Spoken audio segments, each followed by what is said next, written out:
siya araw-araw. Kaya hindi ko mapigilan na maging emosyonal kapag magbanggit ako ng pangalan ng nanay ko. Basta pamilya ang pag-usapan, yan ang weakness ko.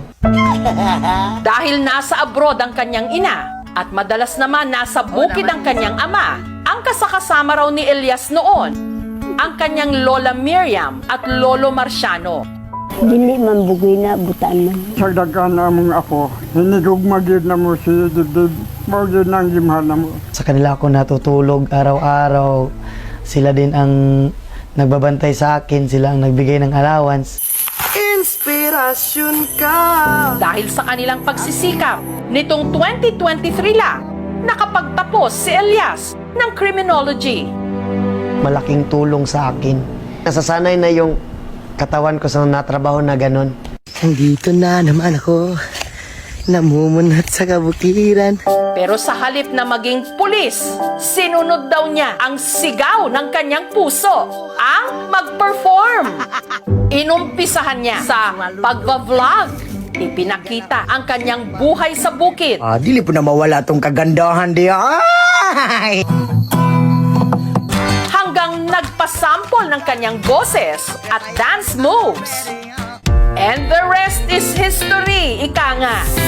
Si Elias na imbitahan na ngayong magtanghal sa iba't ibang mga probinsya ng Mindanao. Napupuno talaga ang isang area kapag nagigig kami. Nararamdaman ko sa aking sarili is proud na proud, masayang masaya. Maraming fans na rin daw ang nagdi-DM o direct message sa kanya. Sinasabihan nila ako na, pwede ba tayo na lang? Pwede bang magkita tayo? Matawa lang din kasi mabait naman ako na tao at saka masarap din. Sa mga humuhopya o umaasa kay Elias, awat na! Tapos na ang laban!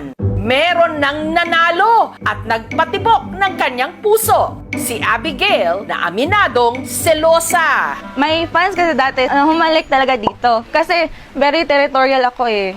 Yung akin. Tapos ngayon, na-realize ko na since nag-expand na yung circle niya, yung mga tao na nakakasalamuhan niya, kailangan ko talagang mag-adjust. Maliban daw sa charm ni Elias, na-fall din daw si Abigail sa puso nito. Makita mo talaga na maganda yung kanyang heart.